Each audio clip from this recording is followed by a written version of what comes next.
Welcome back, everyone, to our playthrough of the career mode here in NASCAR Heat 2. So, in our last race, we were in the trucks at Iowa, and it was a pretty nice race. I have to admit, Iowa is one of my favorite tracks and pretty close to my favorite track in this game. It's fast. It's almost just wide open. You're not off the throttle very much at all, and the feel that I have in the car or truck, as the case may be, is among the best for the force feedback in the game. So all of those are great reasons. Besides, it's a short track, and what's not to love about a short track in a stock car? So I had a lot of fun there. We come home with a podium finish and third. We're leading in the points. Everything is going well. We're not dominating. Our handicaps seem to be working out for us and doing what we want them to do and keeping us from dominating races. So I think we're firing on all cylinders here. I'm sure along the way we're going to make some tweaks here and there, but so far, so good. Now, next race coming up is at Kentucky, another mile-and-a-half track, but this one's a little bit different. And the reason it's different is because you've got that issue with the banking. About halfway up the track in turns 1 and 2, you have that situation where the banking increases, but while that would normally be a good thing, that increase in banking creates a weird spot that if you go over that with the truck, it can get the truck really, really loose and out of control. So you have to be very careful and hopefully just not cross over it during the course of the corner. You need to stay either above it or below it from the very beginning of the corner on entry all the way through to exit. But that can be very hard to do because it sort of disrupts your natural line of into and off the corner. So it's always interesting. We'll have to see what's the best groove for us to run there. Can we run up high, make some passes as we normally do on these types of tracks, or are we going to have to stick to the bottom and try to make our passes there? All these things, going through my mind when we get prepared for a place like Kentucky, but it gets me excited. It's different than some of the other mile-and-a-halves, not only in the banking, but like I said, in the configuration of the banking itself. So it should be fun, should be exciting. Let's get to it. Okay, be smart out there. We're going green, baby. Let's go get it. All right, folks, here we go. We are green at Kentucky, and this is going to be interesting. Something that I'm going to be talking about for probably this entire race is the feel of the steering wheel. Something has changed in the game since the last video, and it is not for the good. Not for me, anyway. The wheel, the way the cars are turning in the center of the wheel. So whenever I've got it straight, like right now, the car is just wobbling back and forth. I'm trying to minimize that as much as I can, but it makes the truck very hard to drive because it makes it wobble back and forth. I'm trying my best not to touch the wheel at all down the straightaways, because if I make any turns at all, the car wants to go into that what I call the death wobble, and it wants to spin out, and it's weird. I double checked and triple checked the setup to make sure I didn't do anything weird, anything that I could figure out would be causing that. But so far, it's definitely not a good feeling. I mean, other than that, I also noticed that the look left and look right had been remapped on the wheel.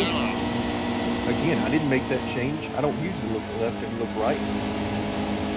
So I definitely didn't want to remap them. So something has changed, and there must have been an update released by the developers to the game that I missed. I simply didn't notice it downloading on Steam. So we'll check into that more as time goes on. But for now, I'm just going to try to make up as many spots as we can. We've got 20-lap race, so we've got time. Setup feels good other than this new weird thing that's going on in the center of the wheel.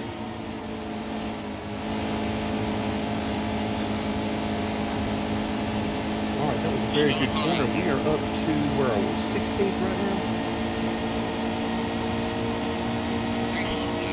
But yeah, I did the same thing that I've been doing, that I've really started doing more for the career sessions, and that is not running very many practice laps.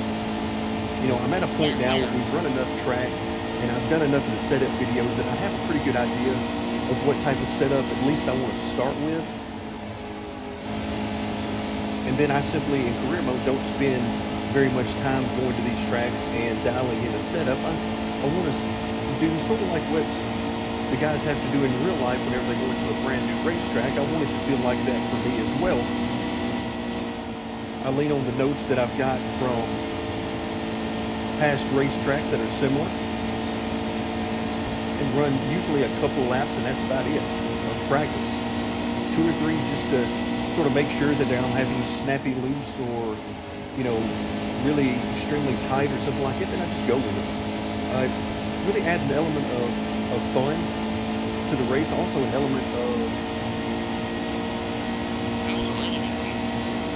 I guess the best way to describe it would almost just be a suspense to it, because I'm not sure exactly how the car is going to behave, even though I know it should behave pretty well given the notes I'm using. Let's see if I can get underneath here. Hold steady wheel. I'll clear, driver. So far so good with the AI. I have to admit they're running pretty good. Of course, as I say that, they're running two and 3 wide in front of us and moving around the track quite a bit. The issue with the banking has not been an issue so far. I've been able to stay either below it or above it, as the case may be. So as we approach halfway in this race here on lap 8 of 20, where are we going to go here? I may have to take it to the high side again to have any shot. Just not sure at this point. We may be far enough up in the running order that I may not be able to do this. But we're going to find out. We've got a good run through there. The high side, you can definitely get a lot of speed up here, for sure. The question will be, is it enough? All right, we're going to try the same thing down here in 3 and 4. Drove it a little too deep there. Lost some momentum. All right, at the very least, we need to maintain.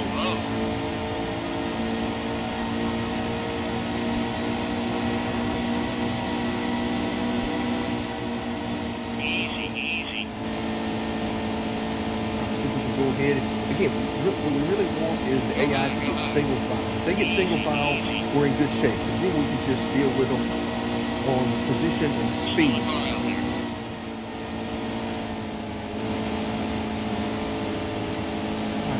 That corner here as good as I needed to, but we're getting to some clearer track where they're more single file. That is very good for us.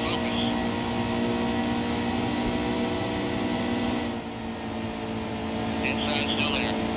Clear line, get out there. Alright, very good run through that corner.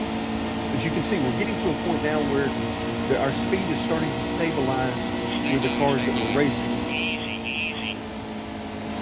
Means I'm not able to just blow by these guys as I get to them, and it also means that the outside is going to be ineffective. Still too wide there, and we're still in 14th. Ooh, okay, that was the line I was going to run. Then there was suddenly a car in it.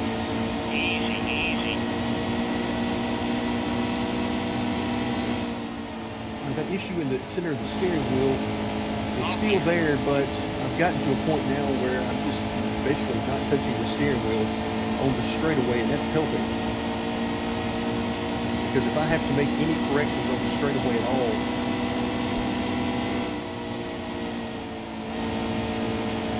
yeah, we definitely got it covered here in turns 1 and 2 for sure. You can see that here we're going to pass 2 cars essentially.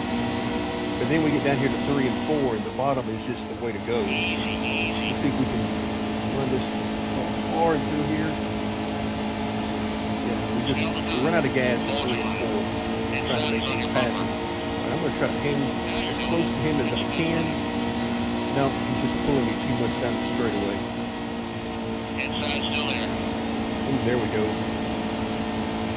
I'm able to get through turns 1 and 2 with very little lift. Basically just going back to about half throttle to let the car take a set and rotate. 3 and 4 are just too tight right there on the center off to quite get it to where I want it to be. All right, but we've made it to the top 10. We are now on lap 15 of 20.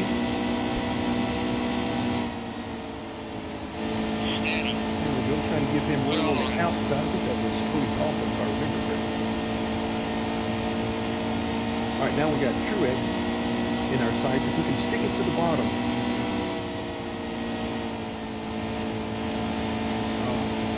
Right there, I just need to cut a little bit better from the center off in 3 and 4. You can almost just hear the engine just losing RPMs and getting bogged down.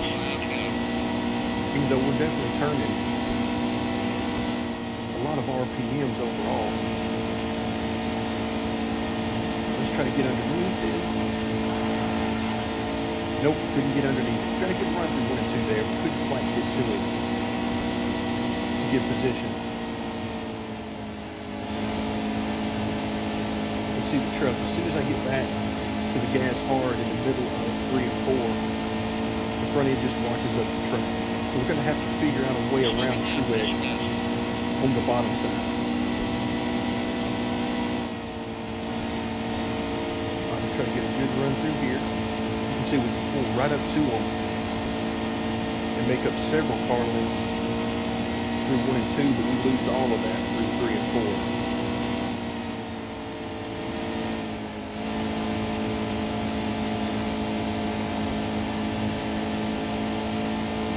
We got a couple more laps here to figure this thing out. Looks like Truex is going to get underneath the truck here.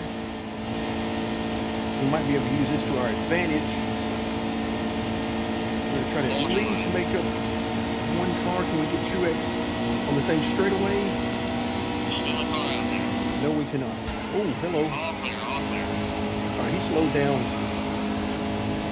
I didn't hear him hit him near hard enough for that to happen. Not even close to that hard.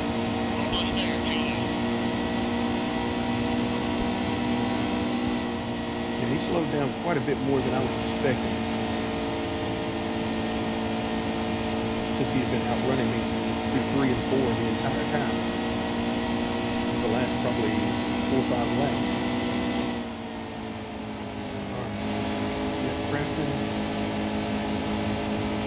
Under him.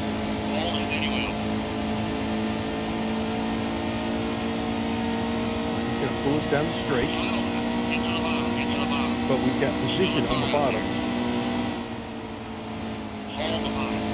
There we go. We should pass him very easily coming off turn 2.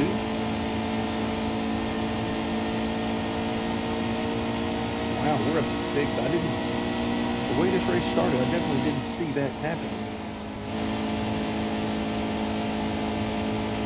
That was one of our better routes through 3 and 4. But it's going to be too little, too late. We come home in 6th. And overall, I have to say, that was some very good racing. I hate that I got into Truex going into turn 3, even though I still maintain I didn't hit him very hard at all. But I hate that I did that. But overall, I have to say that the racing with the AI was good. We were able to pass the cars that we were faster than, but then once we got to the trucks, I keep saying cars, once we got to the trucks that were basically running the same speeds as we were, or at least very close, the racing was good. And that's what can happen in this game whenever you get everybody spread out. When you're trying to pass them, 3 wide, that's never a good sign of things to come. But if you can get them more spread out, then you're in good shape. So we'll bring home a 6th place finish. That will help us out on our lead. Again, we're hovering around 15 to 20 points in a lead. And so far you can see here that we've got 5 different winners other than ourselves, but nobody's got more than 1 victory. So nobody's able to really get a stranglehold on the series other than us with our multiple victories. All right, so we did not complete all of our incentive goals. We knew that was going to be the case. Not really worried about that. So I guess now we're going to have to take a shot at another one. Let's see, we got a message here from TriStar Motorsports. We could really use your help driving the 14 car at Kentucky this Friday. Get a top 15 finish. We might consider working with you in the future. Okay, so I believe this is our first opportunity in a 4-star Xfinity car. I believe so. I think all the rest have been in 3-star, but I may be wrong about that. Our most recent one may have also been in a 4-star. So we've got the number 14 car at Kentucky. So we're running the double this weekend in the trucks and Xfinity at Kentucky. And we're looking for a top 15 finish. All right, so we've got our goals in mind. Now we know what we're going for in our next video. Top 15 in the Xfinity car at Kentucky. But we'll end it here for this video. Thank you very much for joining me. And stay tuned for more of our playthrough in career mode of NASCAR Heat 2.